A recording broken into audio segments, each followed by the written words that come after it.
movies. 3 rounds. 1 winner.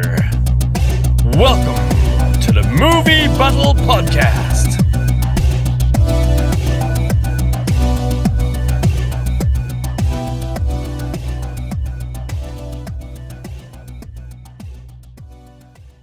Yeah, no, we're here. It's episode 4, and I'm joined by, as ever, I think my name is still Eamon. and I know for sure my name is still Liam. And the episode today has The Raid.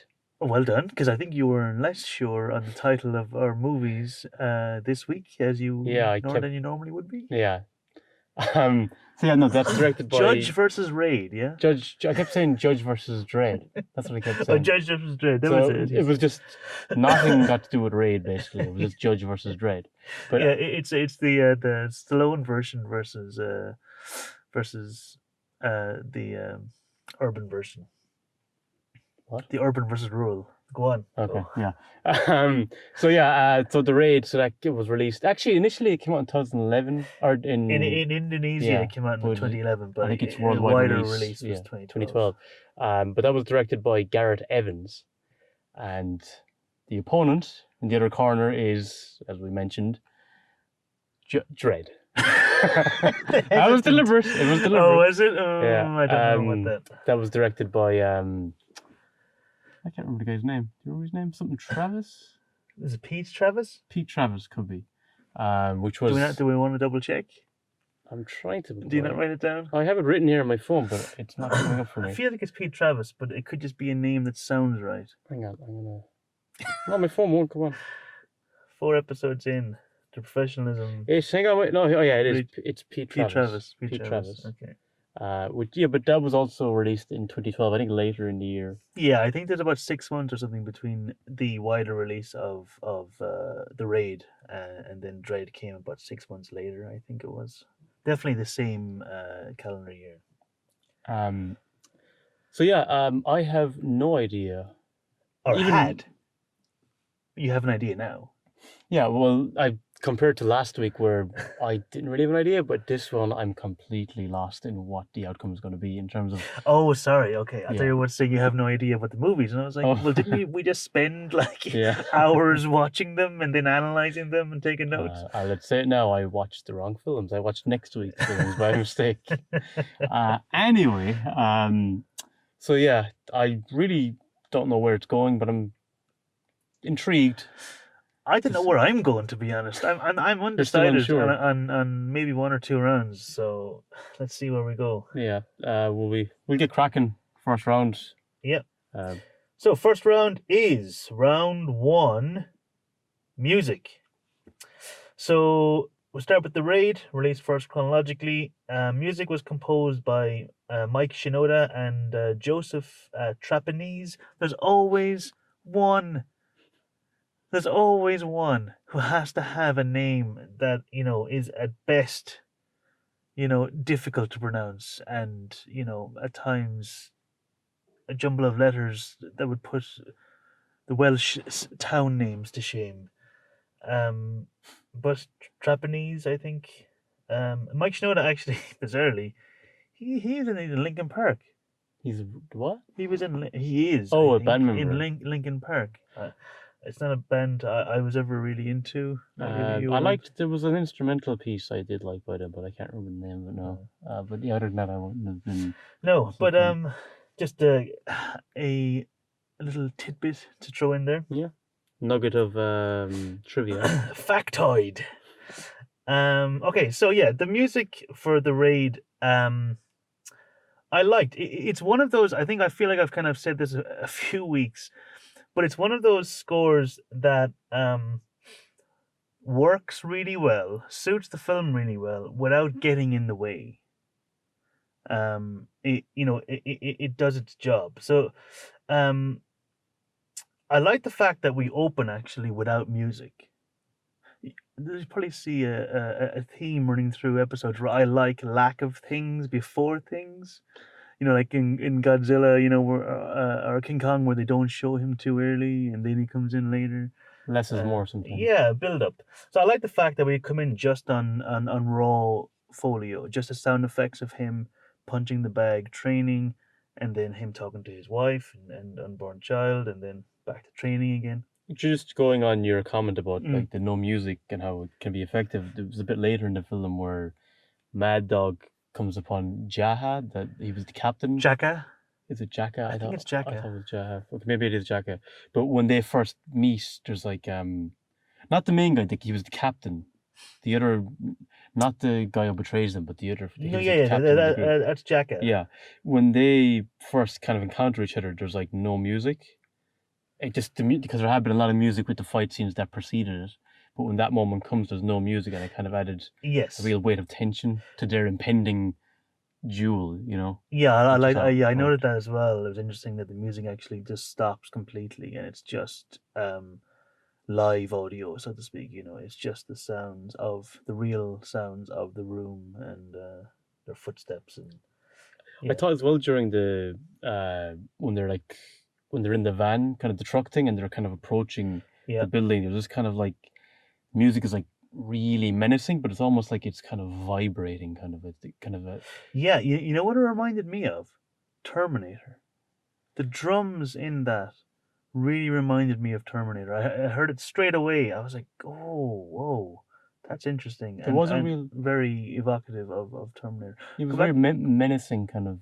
It felt like was. it was vibrating, kind of the scale of the task at hand. Vibrating? Did I say vibrating? Yeah. Yeah, I don't know. Emphasizing or, building. No, but I think that's how I describe it. Okay. Describe the music. It The felt music like felt like it was vibrating. vibrating, Okay, yeah. okay, sorry, okay. Yeah, no, I agree with you completely. I thought that intro, the visuals as well as the music, but obviously we're just on music at the moment. But everything there really built up the mammoth task that they were facing. It did build very well, and the music was a huge part of that. I felt like the movie in general. My notes are kind of pretty broad across, but I felt like it felt like a music video in some ways, like the music kind of punctuated moments of action, kind of like you would edit a music video or a trailer, which kind of made sense in a film that's so unbelievably choreographed as this is. It kind of made sense to kind of. It doesn't flow like a regular drama movie, obviously visually and I felt like I kind of got at times, just in some moments, kind Yeah. of vibes of the Prodigy a bit from it. Yeah, well, I mean, it has a It had that dark visceral- techno. Yeah, quality, that's what kind of came to me Mhm. hearing it. And there was a nice bit when they were kind of scaling the first few floors. It was really kind of getting that kind of intensity Yeah. to the music. But I kind of felt after that, I just felt the music was, became less prominent. yeah, it was just there, but it didn't really, it was fine, I guess, but Yeah. it didn't really do a whole lot. It didn't No. stand out too much to me. I guess because it was being overshadowed by like the amazing action scenes. We'll get to that. Don't yeah. worry. But I just Uh, felt like, it just felt like, as you were kind of saying earlier, kind of just background, filling in the little spaces, I guess. But serviceable. yeah, but nothing. It did its job subtly, and I know we did kind of have to have this discussion every week because some people may not have listened to our previous episodes, but it's important that the music accentuates the film rather than be a concert going on behind the film. So that's its number one job is to add to what's going on, the visuals and the sound effects. But that said, obviously some like we discovered in Godzilla, some pieces of music can blow you away and move you and still elevate the film and still add to the film. This is one where I agree with you. They started off quite promising, or at least I noticed it more. And then as the film went on, I noticed it less. I mean, I'm looking through my notes and I was just like, I had nothing on music for large parts of the film. It was just blank. It was just all action. And so I agree with you that it started well. It built the tone of the film very well. I suppose, though, it worked when it needed to work the most to establish kind of the feel of the film going in. Because obviously the action spoke for itself in a lot of ways. Yeah, let's say first, like, agreeing again. We're always agreeing. I think people are probably just like, oh, did you ever just have an argument? You know? We argue plenty. I hope we start disagreeing on some of the other aspects, or even which one we thought was better when we get to Dredd. But yeah, for me, said there was a couple of moments early in the film I thought were pretty cool, but I think then for most of it, it was there, but it wasn't really. You know, actually, one moment I did notice that I really liked was way later on in the film, when Jama, isn't it Jama? I thought it was Jaha, the captain, is it? No, Rama. Oh, he's The protagonist. the main guy, yeah. Yeah. So when Rama finds his brother, you know, Mad Dog is torturing him, Mm. and when they comes in and Rama starts freeing his brother, and Mad Dog like turns his back and starts walking away, and we know we're waiting for this fight, you know, like we're waiting the whole movie for this fight, and there's this eerie kind of ringing sound. It's just this slow punctuating sound. It's not very loud, it's very subtle, but it's just there ringing, and I thought it set the mood perfectly. It was just like, you know, it was really like, you know, we know what's going to happen, you know what's going to happen, and even the music is kind of tensing up, kind of waiting for the crescendo, waiting for the moment of release, you know, when it just goes balls to the wall. So I really like that bit. I didn't. If I'm being honest, I didn't notice that. Yeah, no, just I guess I was just waiting to see how this fight is going to top the last one. You know, the kind of Actually, another bit going a little further back. Another bit that I did like, but again, this is quite early in the film. Was, you know, when when the snipers start coming out. Yes. And and it was kind of felt like a shift, as in like, you know, they cleared out kind of the riffraff, and then now it was like the next stage, or even like the boss at the end of a level or something, and there was an upshift in tempo and music at that moment that I just really kind of lifted it when it needed to. There, I thought it worked really well. I noticed the music at that point, and I thought it worked very well there. But that was probably up until the ringing, probably the last thing I noticed of music in the film, really, to be honest.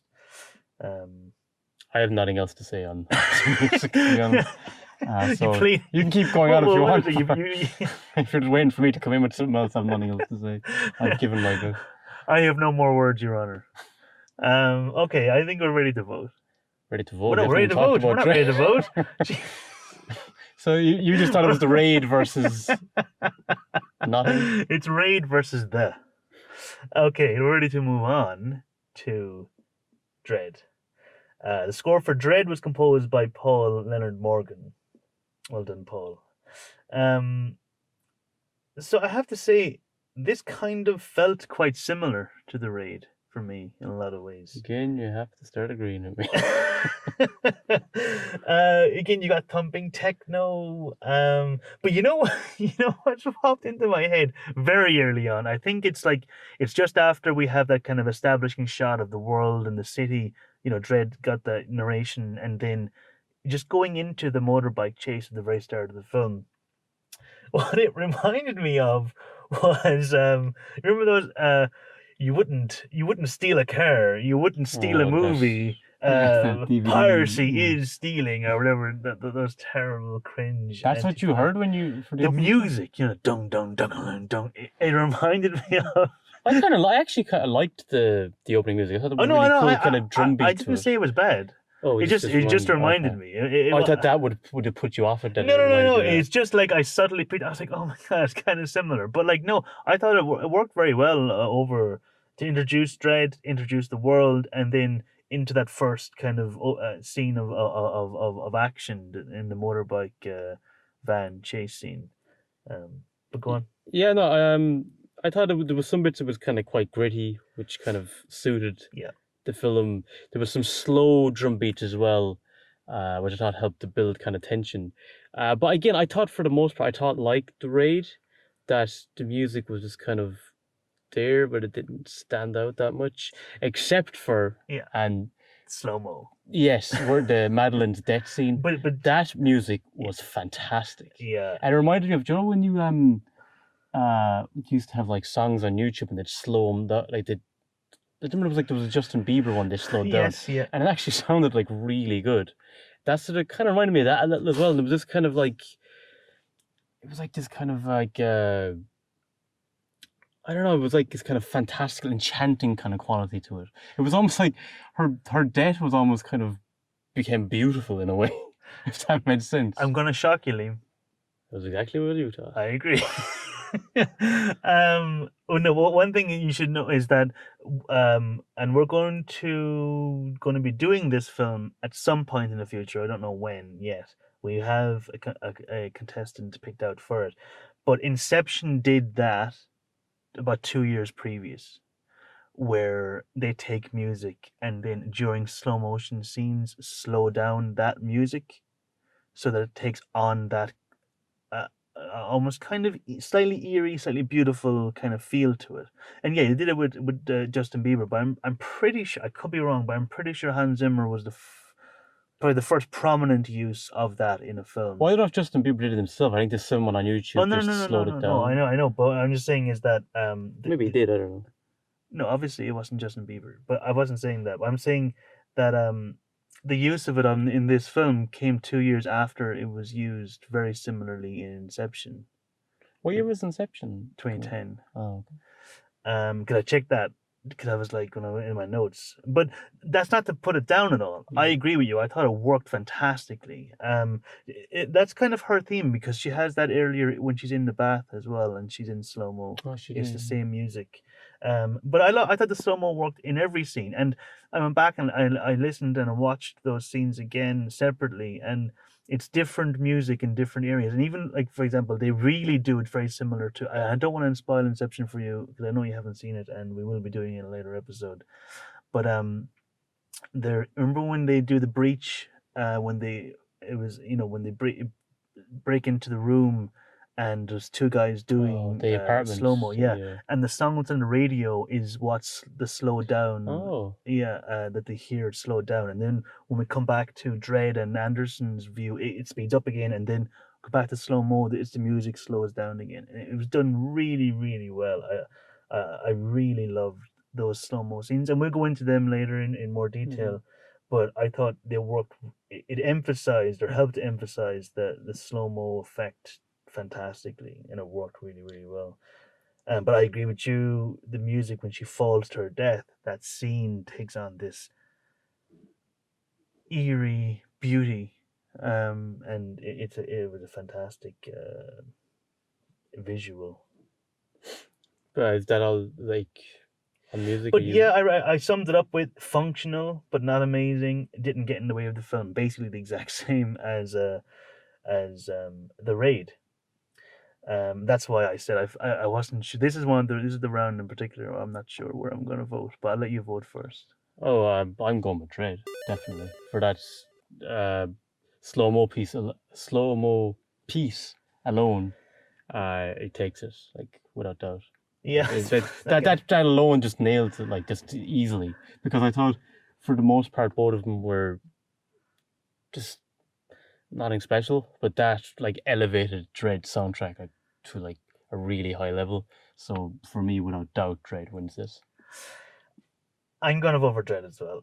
I mean, and I agree for the exact same reasons as you. That slow mo music is by far the standout piece of music of both films combined. Yeah, that's a perfect way of summing it up.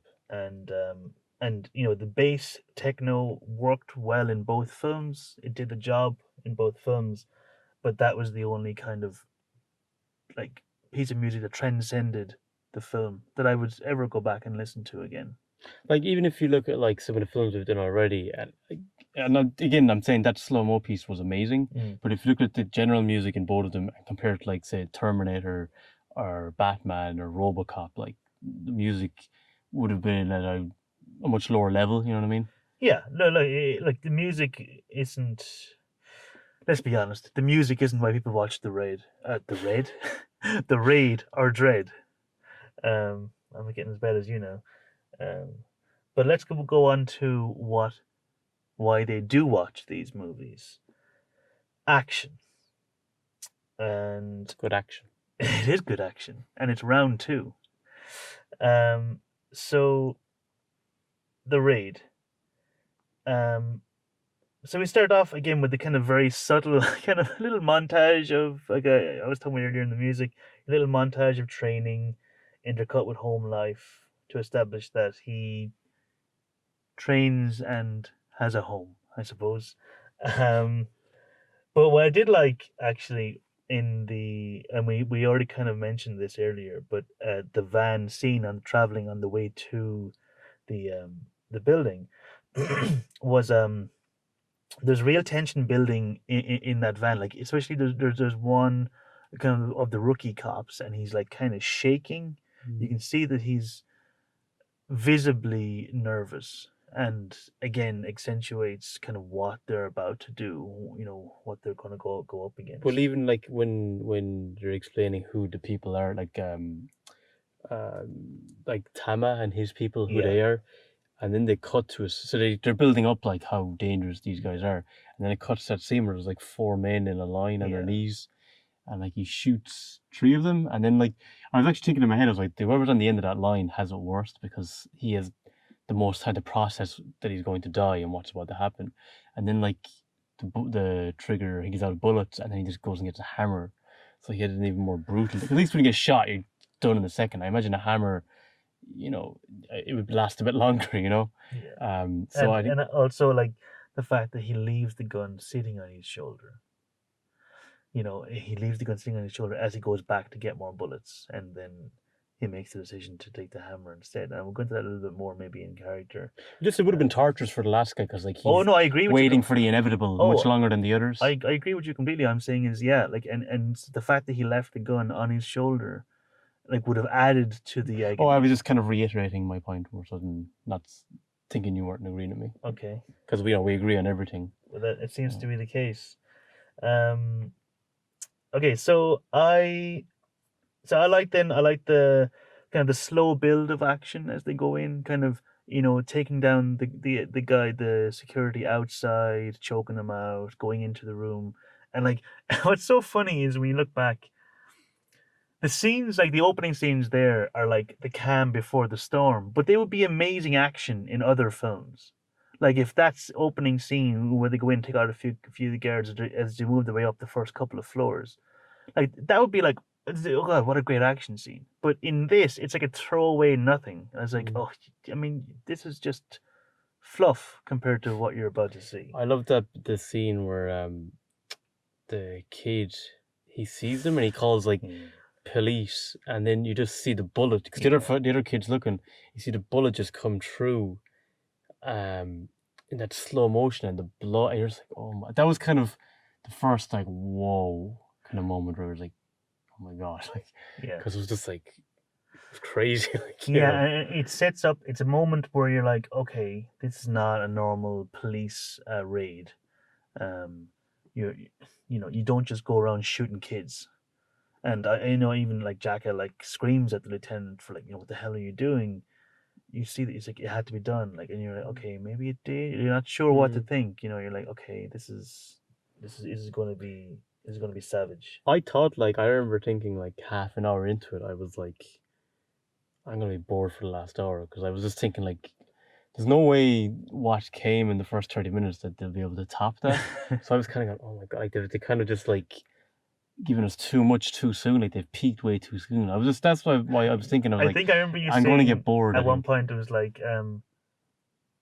how is this only half an hour in or something like that? I remember you saying something like, there was some remark, you said something like that, and it was like, how is there over an hour left? Yeah, you just kept like keeping that energy and that pacing, and just coughing up constant, really, really cool and engaging action scenes. Yeah. Like, you just assumed like they were going to run out of steam, basically. Yeah, no, and but it didn't happen. No, and I think they did that by utilizing different aspects. So, like, for example, when the kid first rings the alarm, and so they're found out that they're in the building.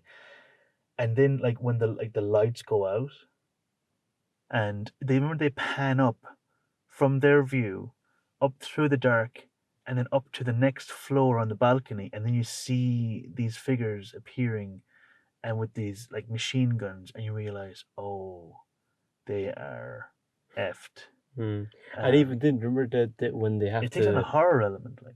but remember they have to shoot the doorknob then, and you just see like a flash. It's in slow motion. You see a flashlight for a second, so Yeah. you see they're all visible, the whole Yeah. squad. That was an amazing shot as well. And then you just see one of the shooters just slowly. You see the finger pulling on the trigger.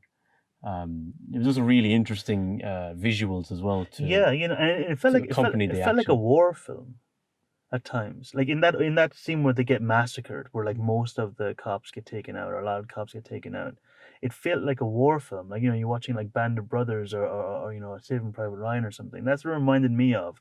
The bullets flying, and the wood and the dirt flying up. Like, it really felt like a war film, the way they were just penned down. It's quite different. Um, and like I really like that. You know, like there it starts off with guns, and then as bullets start running out, then they start moving on to weapons, and then it gets to hand. You know, it was kind of, they're just working their way, and that's another way of varying it up. That like they're keeping it interesting. Do you remember then there was the hallway kind of fight scene? So it's Rama against that guy with the machete and Yeah. those guys.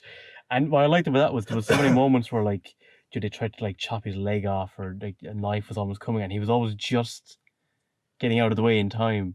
But there was that kind of, you were like on the edge of your seat, like, duck or get out of the way, or because you were so into the fight scenes, that like you were kind of worried for him, even though you sensed he would get out of it, but you were still kind of that worry, which I enjoyed feeling that during it. Oh yeah, completely. I mean, I think that scene may be my favorite. I'm not sure, I think it was mine. but it was just so visceral, so fast, and like, because like when you watch a lot of movies, and you see like a guy surrounded by 4 or 5 people, and you're like, why are you holding back?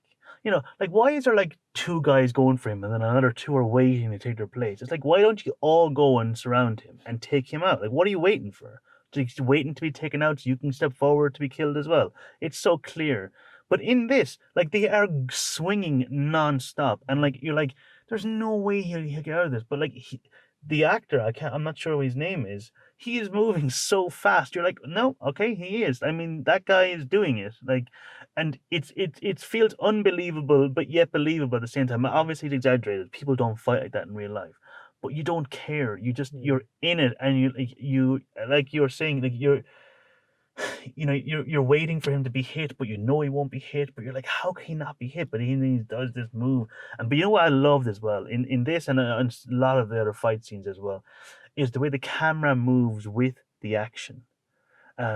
Like, there's a couple of times where it goes above with him, but like when he'll swerve to get out of the way, and the camera will like swerve with him, and it feels like the camera is almost trying to get out of the way as well. And it really is such a I don't think I've seen it really be done before, and it really took me like almost more into it. Like, I was just so involved in the fight scenes. I loved just on that hallway scene as well, when there's like a hole emerges in the door, like so there's kind of a sharp, kind of ragged on the bottom, and he basically does an X Factor. For those of them who are wrestling, it was the finishing move of X-Pac, but that's exactly what he did onto it. Yeah. And you just see it go through I think it was his neck or his throat or something, and I was just like, oh my god! And it was so quick again. He just pulled him really quick to just finish him, get him out of the way. It's you know what this was in wrestling terms? It was a bit of a spot fest. But it had proper storytelling in its fighting as well. But do you remember the bit where the guy jumps down, and then just as he's in midair, he gets like bear hugged, like out a window? Yeah, that was just brutal. Oh yeah, no, but it was satisfying in a way. Oh, as well. It was, but I have to say it was probably one of the few bits that kind of annoyed me a little bit, where I was taking it and I was like, So one was like when you fall down like 2 or 3 stories, like you're going to be in serious agony and not going to be able to fight the way you fight Zero. But I let that one slide because that's in every action film. But the bit that really annoyed me was not really annoyed me. I was like, well, why not just be consistent?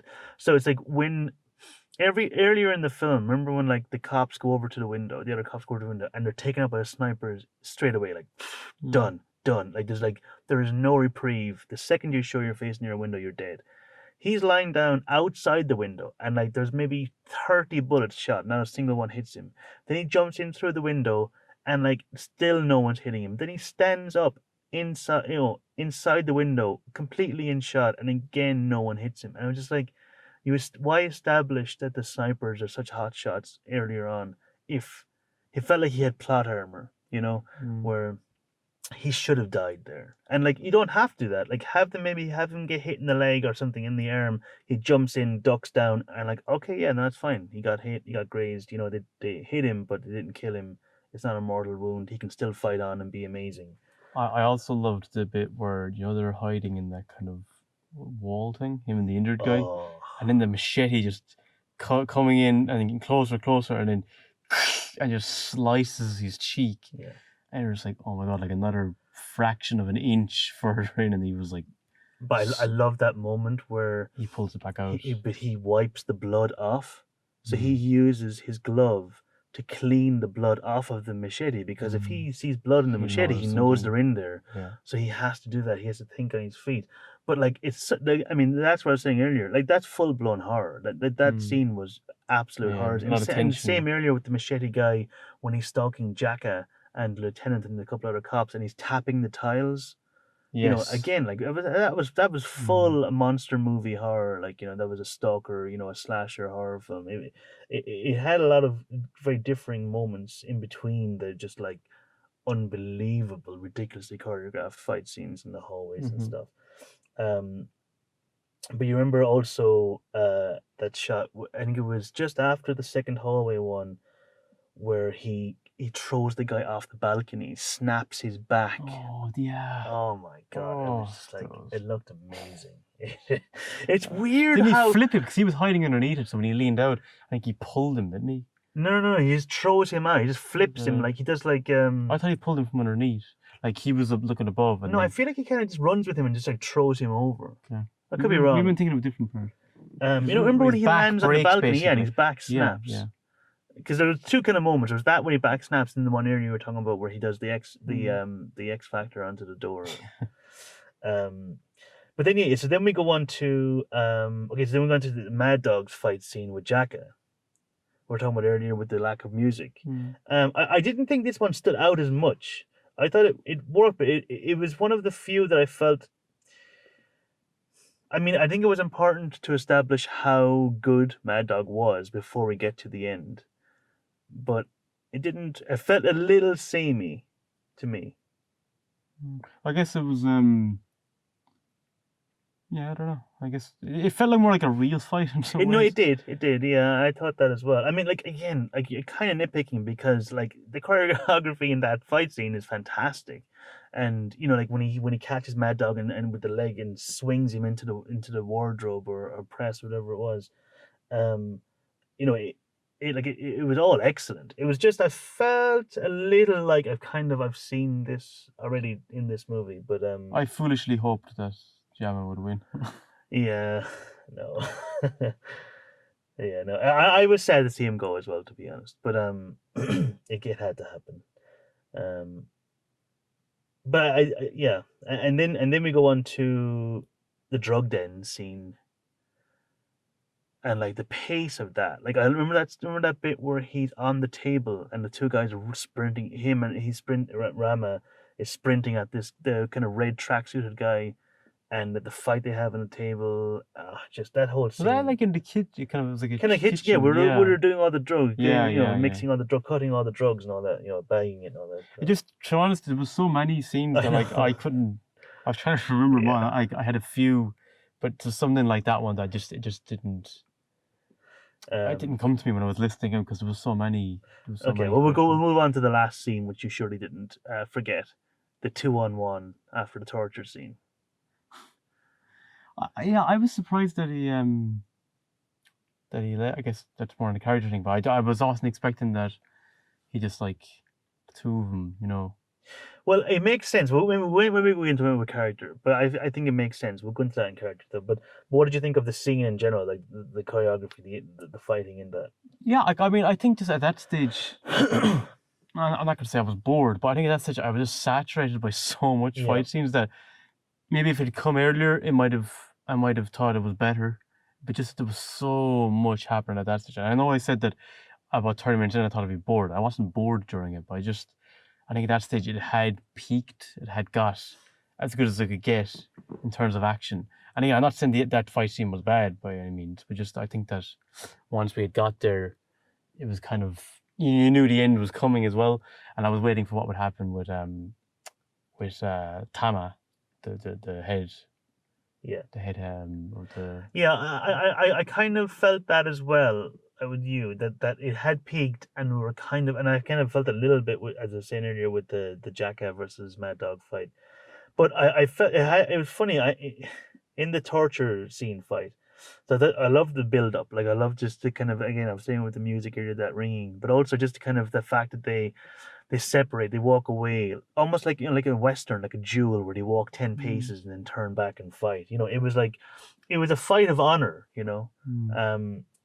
I did. The crazy bit was when they had that, like, was it glass or something like in his neck, and he still I was came back. Yeah. Like, oh my See, god! so for me, I felt like it was doing really well. It dragged a little too long, but then after he stabbed in the neck, it got like a second wind, or I got a second wind, and I got really into it again. And then it kind of, I feel like at Well, that sure, moment, how after him still fighting on, I felt that transcended it then into like an epic fight scene, and I felt it was worthy of the final fight scene of the movie. And I loved like the tag team finisher in the end as well. So I agree. I agree with you mostly in that I thought that it was kind of felt like we were just drained. But then after that kind of that adrenaline rush of seeing him fight on with a piece of glass sticking into his neck, I just felt like it kind of went up the next level again that was needed, because otherwise it would have just been the samey. But I can see the argument of why you would say it had already peaked at that stage. But I mean, it's action peaking at a ridiculous level. But yeah, standards were set so high. yeah, So, um, Dredd. yeah. Okay, let's move on to Dredd. So we start off with I thought a fantastic the kind of motorbike chase scene. So one thing I liked about Dredd, just in comparison, not to the Raid, is that we had maybe a little more mix of action, different types of action going on. More variety. Even though as we already said, the Raid had great variety within its scenes. They were all, I mean, a vast majority was hand to hand, and then early on, kind of automatic weapons. They all seem to be the same kind of fighters, I guess. Yes, yeah. This felt genuinely kind of a little more realistic, even though it's a post-apocalyptic world. And the scene with early on, so when Madeline is in with those guys and they're like, "What we do to them?" and she's like, whatever, skin him, and before they throw him off the balcony, you see the height. And you're just like, oh my, because I'm scared of heights, like, so I was like, oh So my god. Can we stop agreeing? Yeah. I thought it was great though, and it really kind of captured, just how terrified you would be before being thrown over that. Yeah.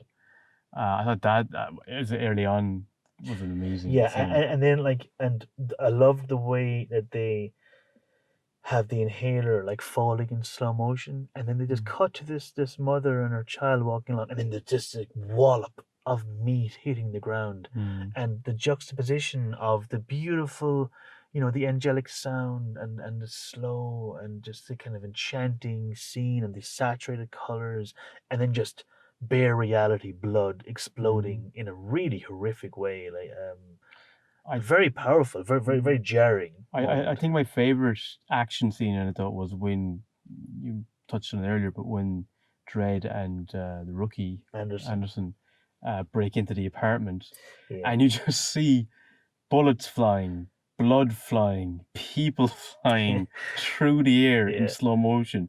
It just looked incredible.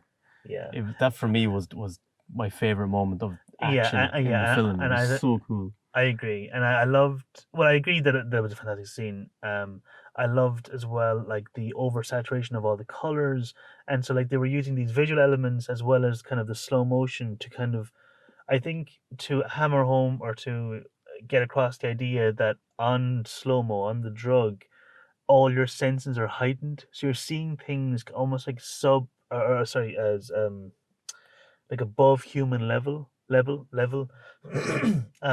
like a dissection almost or something. Yeah, but it just like everything is heightened and everything is more That's what I visceral. mean. Like you're looking at things that, with a more pronounced visual kind Yeah, of. yeah, no, and I thought that it did a great job of portraying how this drug might be experienced. Yeah, I thought it was fantastic, and also I really liked in that scene is that we see in that slow motion we see Anderson freeze as well.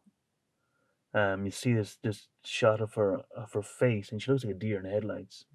And really, before they go in, and he says, he says, "You don't look ready," and she wasn't. And then after when it ends, and she's shaking, and it reminded me of the cop in the raid in the van at the very start of the raid, and he's shaking, and she was shaking there, and he had to like, you know, you wake up basically. You had to get her. Yeah, I think Together. we'll get into that when we get to the characters. Yeah, characters. of Yeah, it, but it was just it was a Yeah. good part of that scene. Yeah. So yes, again, it is bizarre. It is bizarre, and this is why we picked these two, or I picked these two films. It's bizarre how similar they are. So, like, you have the cops climbing the building, or the judges in this case. And so then They they're both have discovered slow the motion building. You go moments. both slow motion. When the building is locked down, then the head, gangster, mob leader tells or forces all the residents to attack the judges in the building. And you can really see where people were like, "Wow, these are so similar." I loved I loved actually, and this film reminded me of RoboCop. I have a thing about Dredd that I'll Yeah, well, I get to. have I have been trying to say. Can we? This is ridiculous now, but we'll get there with character. But when the flashbang scene, when he's counting out, you have 10 seconds to comply. I mean, like, I just thought of Ed 209. You have 5 seconds to comply, and I was just like, I mean, that had to be a reference. I'm sure it was just a glitch. It had to be a It had to be a reference. I thought that was great. But remember the bit where the doors are, when she makes the announcement, the doors are closing down, and it just crushes the homeless this one, guy. yeah. Oh, that was brutal. It was like, oh That was awful. God. Well, like, it was great in the film, but Yeah, I'd say yeah. but you're just like, oh my Well, God. you feel for him because Yeah. he's just just a Innocent harmless bystander, yeah. homeless guy. He wasn't doing anything wrong. But then we go on to say maybe like the Gatling gun scene, where they're firing those massive machine guns, Gatling guns as they were called, and just like blowing the hole through, like basically Whoever's there is destroying a dead, whole like. floor, like killing everyone who's a resident. And it didn't care who was going to be killed. Well, she started. Madeline started to take over the shooting. Look, she was kind of observing first, Yeah. and then she took one of them. And Yeah. So yeah, I thought I mean, it wasn't an amazing scene, but I thought it worked well. But I loved when Dredd came back. So when they go out of the building and they come back in, and like he just catches one of her guys and just flings him over the balcony, and then just stares her down, and then just turns and walks back. And it was just one of those, like, I was saying, cool guys don't look at explosions. Well, in this was cool guys don't look at falling bodies. And it was just like, okay, this is what I'm dealing with. I think for her, that was a moment where she's like, okay, I'm up against something different here. But then just on her death, the shot of her face hitting the ground. Yeah. And just like I wasn't expecting to see that, to be honest. But it was, again, an amazing shot. That whole scene was amazing. That was one of probably my favorite part, possibly the whole film, was that scene with Dredd and Madeline. It was such a, as I said earlier with the music, bizarrely, eerily beautiful scene. It's horrific.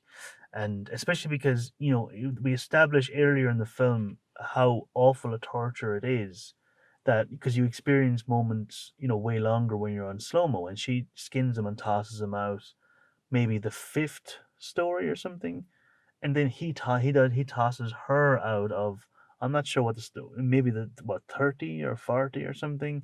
Like she falls forever, and it must have felt like forever to her. And it was real poetic justice. It's exactly what she deserved.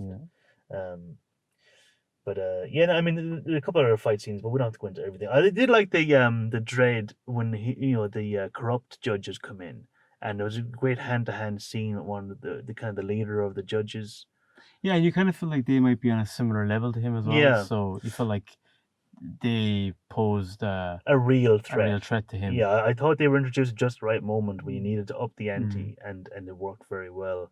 And even like some of the throwaway kind of cheesy lines, like something like choking, and it was like choke on that after he crushes his windpipe. But I thought it worked. So verdict on round 2. There's one final thing before we go on to our votes. What I loved actually about the final kind of, when after Anderson and him regroup and they let Donald Gleason's character go, and then they go in the final assault. I like the fact that it was Donald Gleason?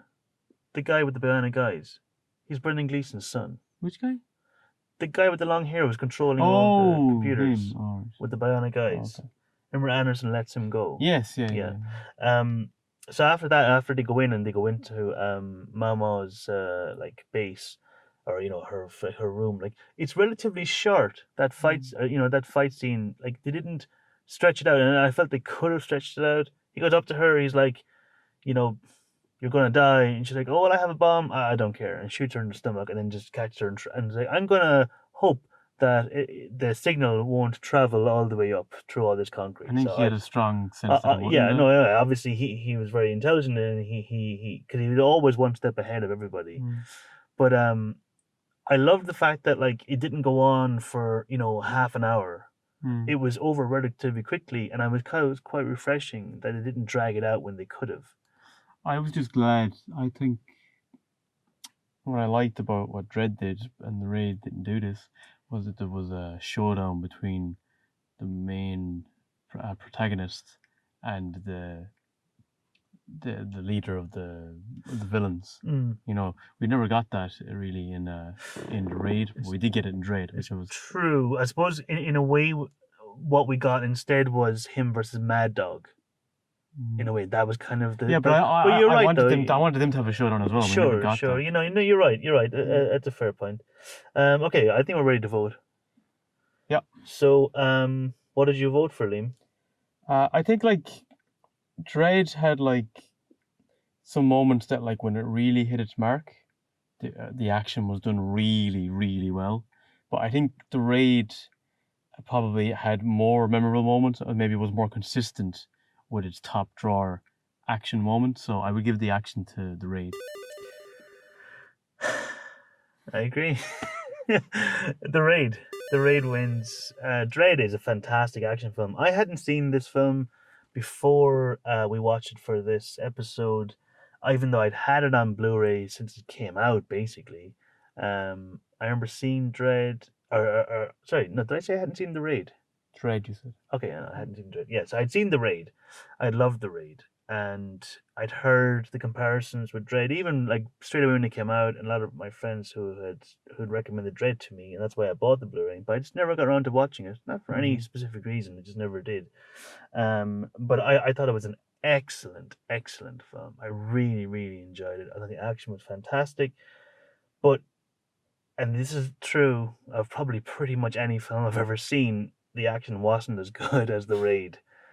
The action in The Raid is just ridiculous. It's kind of you run out of superlatives really when you start talking about this, but it's just like it's the best. Yeah, I think it's the best fighting I've ever seen in a film. And yeah, there was, even though Dredd was fantastic, there's no way The Raid wasn't going to win there. So it is 2-2 once again. final what's that term? I always get that term. It's like Crucial. yeah, or it's like a crucial countdown conundrum. Yeah, I was saving that for a week, but it's fine. You can take it. Yeah, it is. It is a crucial conundrum. It is round 3, and it's characters. This is usually kind of the deciding one, because it usually seems to be the one that we go into the most. Yeah, so let's see if it's the case this week. The raid. There are none. Okay, so on to Dredd. Can I have my piece first? Yeah. Go on, you start.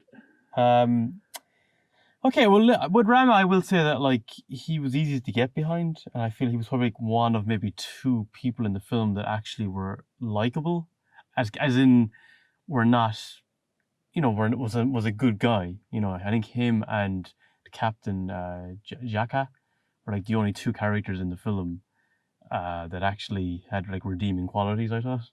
Well, maybe you had the guy. But being redeeming qualities doesn't mean that like you can still be interesting characters even if they're scumbags. Oh no, of course. I'm just saying that was one of the things I liked about him, was he was easy to get behind because he was the main character. Yeah, well, he's a protagonist. I mean, you're always going to get to that. Yeah, but I'm just saying what I liked about the character.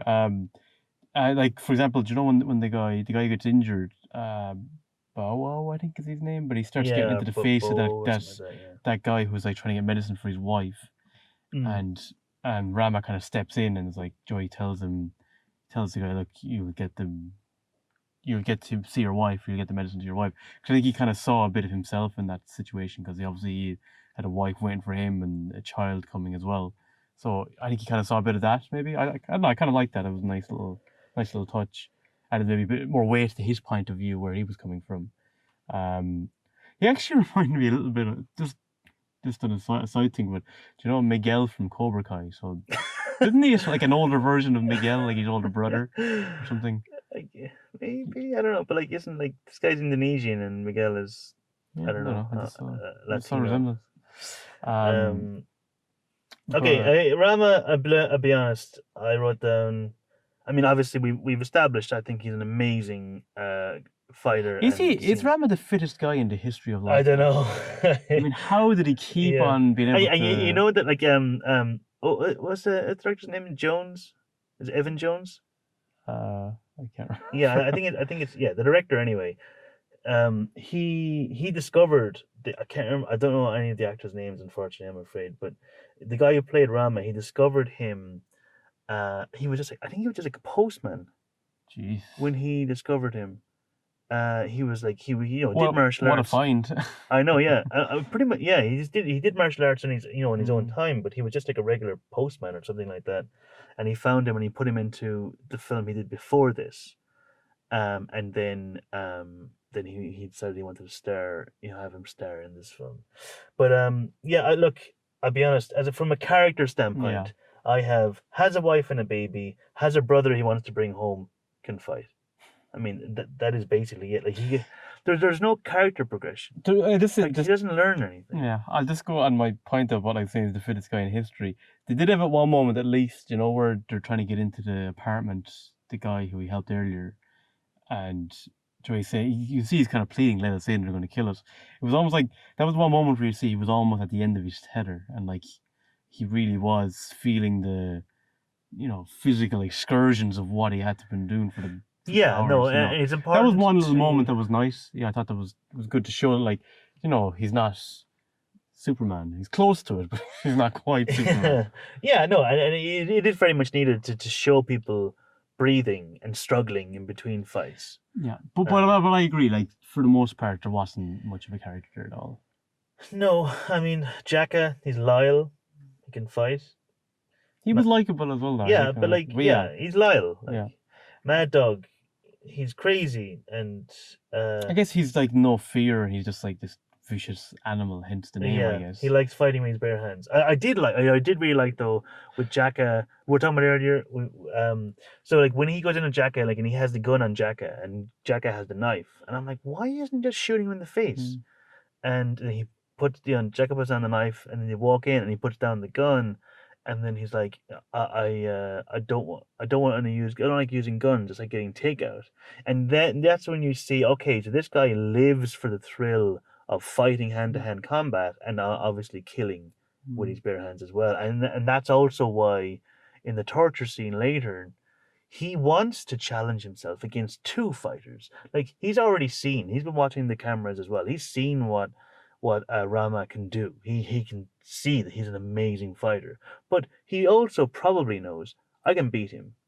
But could I beat both of them come together? I don't know. Maybe not. But he wants to find out, and I do like that about that. Was an interesting character There trait. was a nice little thing as well, the way he kind of like he often wouldn't even say a word. He just gesture with the gun or his hand. I thought that was it added kind of a real element to his character as well. That he's very just how much he felt he was in control of the situation. Just a little gesture. Actually, it's kind of creepy. Yeah. When you say that, actually, when I was saying he's crazy, he's not really crazy. He's actually quite controlled. He's just interested. He lives for fighting. There's a thrill to him. Like he wants that physical contact. But he's not out of control really at any point. He's actually very methodical in how he approaches situations. He doesn't. He'll assess. No. I want to fight this hand. This guy is worthy of a fight. Other people he'll just shoot or whatever because there's no need. And then Tama, he's got a great voice.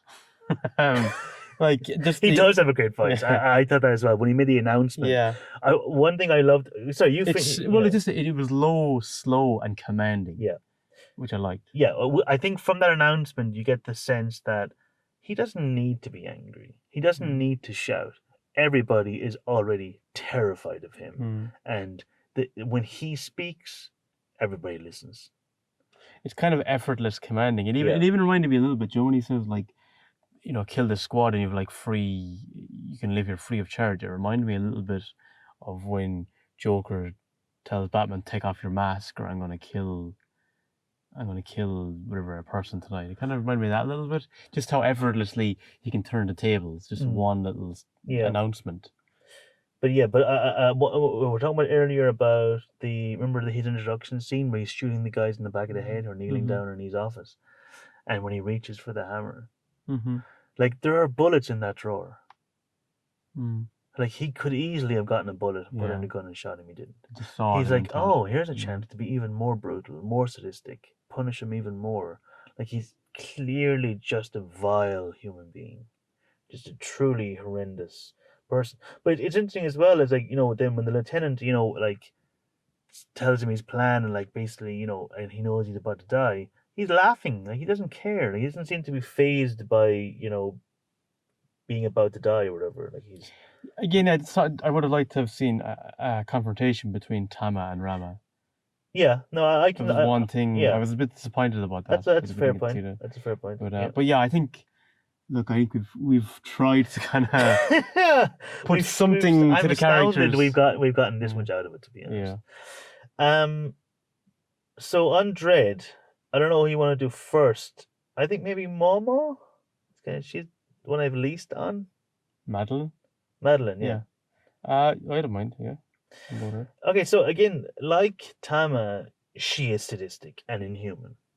Like we see that, as we were saying earlier, when she orders the guys to be skinned and then dumped over. I mean, I know she has a message, but just what a needlessly horrific decision to make.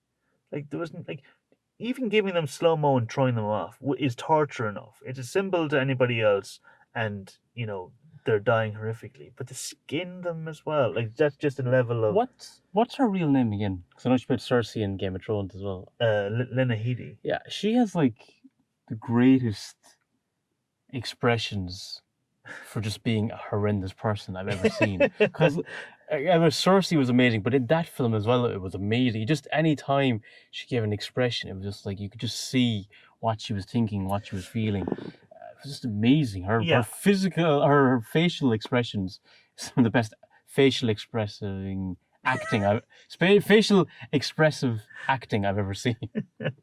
I agree that I think that she's a phenomenal actress. I mean, we've seen that in Game of Thrones, we've seen that here.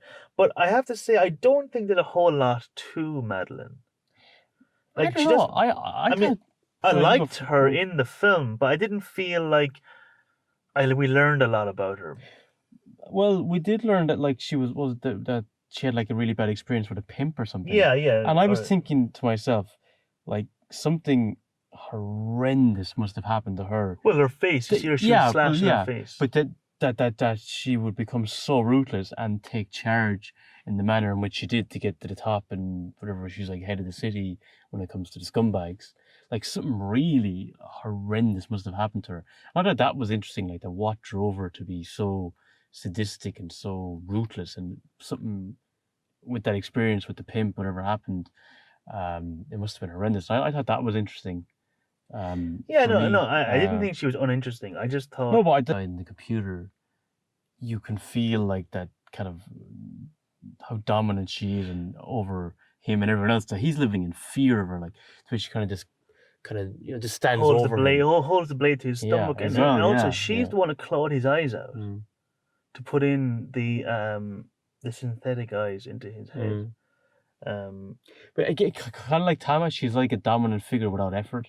When she gives her announcement to all, have all the judges killed, it's uttered in that kind of controlled manner. Like she's really aware of her control and the control she has. That's kind of my... I mean, I thought she was good. I liked it that she had a showdown with Dredd. I liked the showdown. I did as well. That we didn't get in the raid. Are we going to Anderson? We were going to Anderson, the rookie. I actually just wrote the rookie because I couldn't remember her real name. Like I just wrote down the rookie. Yeah, so I liked her progression in the film. We start off with we know that she's a rookie with mutant powers. She's very idealistic. When Dredd asks her like, why did you join the force or join the judges, and she's like, I grew up in a terrible area and I want to make a difference. And he is I think it's the first moment where he's impressed by her. He's like, and he says noble or something like that, or honorable or something like that. But even early in the film, when he's quizzing her about like was it like peach trees? Peach tree, like a whatever location or little city or area. Yeah, but that was the mega block that they were in. Yeah, and like you see, she's like, it's kind of like it's where the judges come from. It's like this kind of establishment is built where like you have like perfection is all that is expected. There's to be no mistakes, no little chink in the armor. Like everything you need to know seems to be perfect. Because even when she does give all this information, he's almost reluctant to kind of praise her. Yeah. Because I think it's expected. Well, yeah, and you should know it. That's what I'm expecting. Very much so. Yeah, he's very matter of fact. But even they established that like 1 in 5 of rookies die on the first day. Yeah. It's a very brutal world that she's going into. But she kind of brought a nice kind of contrast from Dredd, where she's coming in with this kind of, trepidation, and you see, you even alluded to it earlier, like that we see her at times kind of the nerves and kind of unsure of herself and even fear in the situation. Yeah. Compared to Dredd, where he's aware of what needs to be done and he carries it out with, extreme efficiency. Yeah, like she's the classic audience surrogate. So like, we go in, we don't know the world, and Dredd knows the world, but she's the one who's kind of learning as she goes. So as she learns, we learn. It's a classic trope of how to establish a world and allow the audience to learn along with the character. But there was even the great conflicting moment for her. So like she's kind of, as it goes on, she's learning you have to be kind of more ruthless and to complete the task at hand. But when they went to that apartment and the woman lets them in and she's saying, I won't tell them you're there because my husband is on this floor. And she knows, like Anderson knows that her husband has been killed. Yeah, it was only as she's leaving she sees the photo. Yes, I'm saying. But that was a really good moment because it kind of showed that again, that confliction, because she's getting to the stage where she's kind of trying to be more ruthless and more, I wouldn't say ruthless, but more efficient in the job. And then she has to kind of just not tell her, that she knows, well, your husband's dead. I thought it was a good moment for her character. It was, I agree. Another scene I really loved with her was the interrogation of Kay. Or was it K or J? It's K, I think, isn't it? Can't remember. Anyway. I remember the scene, but I can't remember the drug dealer that they have kidnapped. Yeah. I think it's K. It was that interrogation scene where like she goes into his head and he's like, he's kind of put off, and then she makes it look like he has taken control of the situation, but then she takes it back. I mean, she never lost control. She knew exactly what she was doing from the start, but I like the way she kind of played possum almost. And like, he's like, oh, my messed up head versus your messed up head. mind's going to win, but then it absolutely does not. She destroys him. Or kind of And- rootlessness in a different way. Yeah, and you wonder, like, is there a sense, because that's their visuals in her head. You wonder, is there, like, what has she seen in her life? You know, is she maybe more messed up? Does she have a kind of a dark past or something like that? So like, and then like she like literally leaves him on his knees, peeing himself. You know, there's like a trail coming out of him as she gets the information. Like she's driving him to like an infant state. Um, yeah, and I thought that was a good moment to show that there's kind of a lot of resolve in her as well.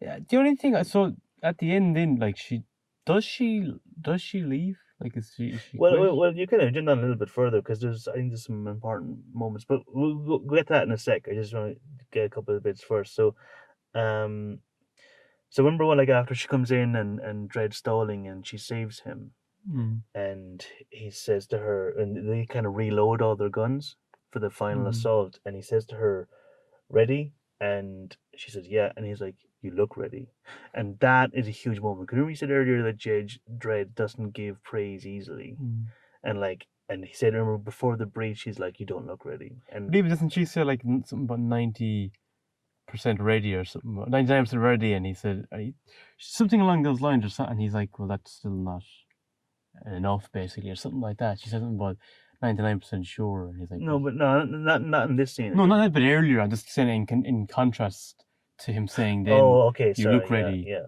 You know. Yeah, no, yeah, it was a huge moment, and I thought I really liked that. And then also, like, when like she goes into Dolan Gleeson, and like the sentence should be, I think, death, but she sees in his head that he was a victim, he was innocent, he was being forced to do this by Mama all the time, and so she lets him go, knowing that it would be an automatic fail for her.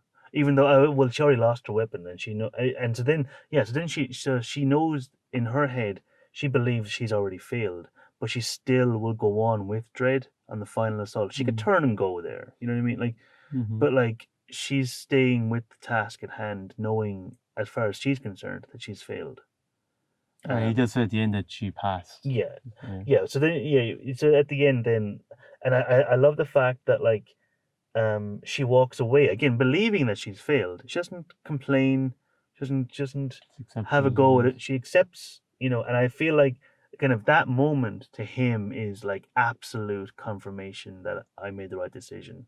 Like, she's not going to throw a hissy fit. She is tough as nails, and she's come through a really tough day, and survived it, and come out stronger on the other side. And I think.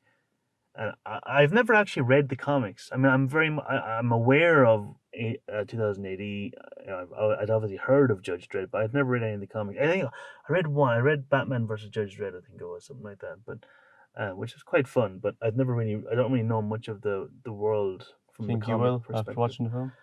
I'd definitely be interested in checking it out. I've always been interested in checking it out. I just never got around to it. There's so many great comics to get into, and there's some. I mean, there's like.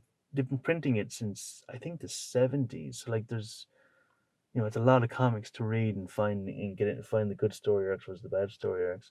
But so I'm very much coming at this just from a film gore perspective, and I could see that in this, Dredd and Anderson would be partners going on. If unfortunately they never did make a sequel, I would love to have seen a sequel. But I thought she was an excellent character. Yeah, I think she was a really important component that played off Dredd really well. But speaking of Dredd, speaking of the man let's move on himself, to him. He's RoboCop. Yeah, he is RoboCop.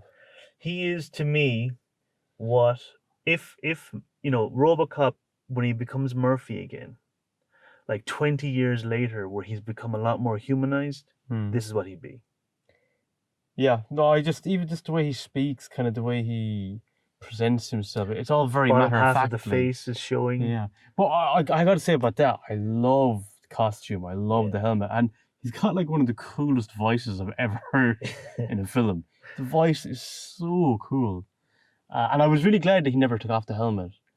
I think it would have taken. That's a famous thing in the comics. Like, he's never taken the helmet off, and that's why one of the reasons why the comic fans hated the Stallone version, because he takes off the helmet. I think like There's a Stallone version. Yeah, in the 90s. That's what the joke was at the start. I didn't get. Judge Dredd. Yeah. Yeah. Okay, And it was panned horrifically by critics and by fans. He takes off his helmet like 15 minutes in, and then doesn't put it back on until the third act, and that's for a few minutes apparently. Like, which is a huge. I mean, in the entirety of the comics, he's only taken his helmet off of once, and the panel was censored, so we never see his face. Um, But even going on that, like the you were saying, like how he's like RoboCop, where he's matter of fact, kind of about how he presents himself, how he speaks, but even how he says things, like, so yeah, he, like, he doesn't hold back on he doesn't sugarcoat anything. Like when he's talking with Anderson, like, about, I found the quote. It's like, you can't. She says like, I'm 99% sure, and he's like, you can't execute a plan on 99% sure. yeah. So everything has to be 100% correct in how you very prepare by the and book, how you very no holds execute the barred. plans. Yeah. And he's also ruthless as well. He is, yeah. Like he's really sadistic. I mean, like, and this is But he's a product of the establishment as well that he is part of. But what's really interesting about this film, right, is that the judges, right, they're our protagonists. Anderson and Dredd are protagonists, and they're the quote unquote good guys. But they're like, I mean, they're literally, judge, jury, and executioner.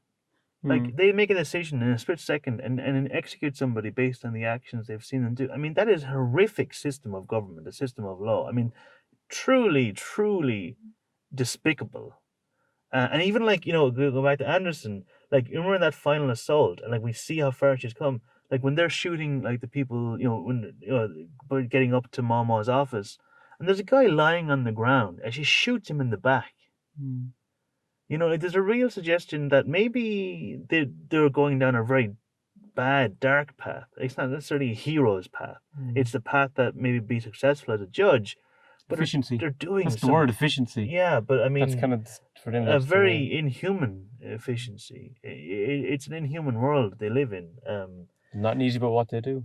No. Even like your one says to him when Anderson's brought to him, and I think he's head of the department, or she's like, throw her into the deep end, or throw her into the deep end, and he says like, it's all a deep end. It's all a deep end. That's a great quote. Yeah, no, I really like that as well. But we're saying he's really by the book. Like, he doesn't want to take Anderson because she failed by a couple of points, and they can see the potential in her because of her abilities. And then I just go on to I love the fact then is like they're like everything has completely fallen apart. The plan is just gone, up, just completely, any plan is destroyed, and he's still assessing her. He's like, I'm still assessing you. Like, don't forget, like, for a second that like there are two missions here. One, we kill her. Two, you're assessed. But sure, he even says as well. He says like, when they split up, and he just says, you might not want to get taken alive if cornered. Yeah. Just like, just saying that, look, just if you cornered, death would be a better outcome. Basically. I love the moment, like I said earlier, with cool guys and fallen bodies. Just that moment, he looked so badass. It was just like such a cool moment, and similar as well to when, like, when he's calling and he's making an announcement out, like, I am the law, the classic line from the comics as well. And but then he has the kind of the ambush where he has like the dead body hanging up in the phone booth, and they shoot that, and then he takes him out. Like, it was nice. Sure, then when like they finally make contact with the other judges, and it's say, backup is on the way, just stay alive. It's just like, that's the message he's given. Like, you know what it kind of reminded me of as well, Dredd and Anderson. It kind of reminded me a little bit of Mad Max Fury Road. Mulder and Scully. I don't know why. Just came out. I don't see that at all. No, Mad Max Fury Road. He reminded me of Max from Fury Road. They're very quiet. It doesn't say a lot, but kind of gruff, but gets the job done. And deep down has a heart. Like, you do see, like, when he's taking on the kids and he switches his gun to stun. Like, he there is still some morality there. So I thought he was going to initially. I thought he was going to, like, just look done what has to be done, but he didn't. And then, of course, like, kind of the final decision, like we've seen throughout the entire film, they've established that he's by the books, as we've said. but then like she lost her piece and she let Donald Gleason's character go. Now he doesn't know. He doesn't have psychic powers. He all he knows is Donald Gleason was involved in like the deaths of a lot of people, a lot of innocent people. But he's willing to take her word for it, and he's also willing to let go of the fact that she was taken and her gun, her side, her weapon. It shows that his admiration and respect for her has grown a lot. Yes. since what they've been through. It's a slight human side to him there, peeks through. I wonder which is going to win this round. Okay, I'll go first. Look, let's not even beat around the bush. Dredd clearly takes the round. Yeah, there's no comparison. Like, it's possibly the most lopsided round. round we've ever done, I'd say. Yeah, I think you're probably right. I mean, there's been some pretty stacked rounds where one movie destroyed another, but like, there's barely even a comparison. Like, as I said, and we could have. I mean, I know I was joking, but like, we could have just said The Raid, no characters, move on. It wouldn't have been disservice. Yeah, we just wanted to make a little interesting to talk about them a little bit, because there could be some people listening who love the characters in The Raid. So I don't think so, Liam. I don't think so. But no, like if you do, if you're genuine fans, maybe you do. Let us know. Let us know in comments, or that. Were you really annoyed that they had so much action in The Raid and took away from the great character development they had in the movie? Did the action take you out of it, and you're waiting for the reveal of, oh, he has a baby? But actually, if you are interested in the characters of The Raid 2 has way better story, and still has ridiculous action. I don't know what we might do. It's not on our list at the moment. No. I think it would be fun to do, but I'll just try and find the right film to do it against. I've heard that like Ip Man are supposed to be great. I've never seen them. They're supposed to be like other like amazing martial arts films. Ip Man, I think Ip Man 1, 2, and 3. I think there's like 4 or 5. I'm not sure, but they're supposed to be amazing. People talk about it in the same category as The Raid. Maybe that might be interesting to do against The Raid 2. One of those. But next week is Up versus Wally. Wally. Yes. People are like, what? So you had Batman versus Dark Knight. You had Terminator versus RoboCop. King Kong versus Godzilla.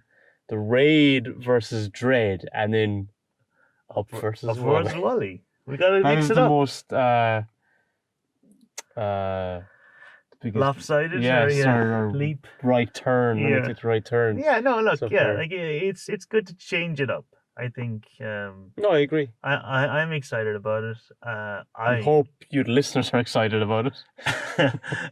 Yes, we hope you are. Maybe it'll bring in some kid listeners. Who knows? There's some young nerds out there. I've never seen Wally. Oh, they say I've never seen a young nerd. You've never seen Wally? I've never seen Wally, and I've seen Up once. Before we go, I was very intrigued, because this is The Raid was a film that I feel like you never would have watched if it wasn't for this podcast.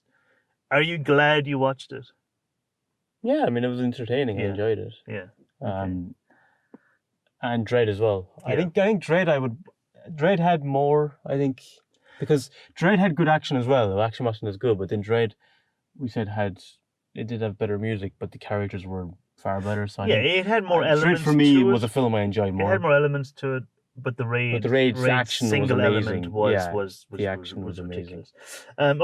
So next week, Up versus Wally. I'm looking forward to it. I'm very interested to hear what Liam thinks of. And of those we'd be love to hear what you think as well. Please, comment. I think you can comment on podcasts.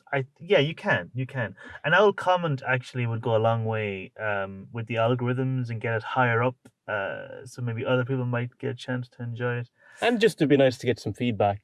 We'd just love to what you think. And no. I don't care what they suggestions. think. I just want money. I want to get higher up so we can maybe get a couple of euro out of this. But like we're on Facebook. It's the Movie Battle Podcast. We're on Twitter now as well, aren't we? We're on Twitter, on Facebook. And then you can, if you want to email us, it's themoviebattlepodcast@gmail.com. yes, if you have suggestions, we're open to hearing what you think. Also on YouTube, be sure to check out YouTube as well, because we put out I have a pixel art intro and everything on YouTube, and we try to do a piece of pixel art each week with each podcast as we release them. So check them out on Facebook and Twitter. And with that, we'll leave it there. So. We'll leave it there. So.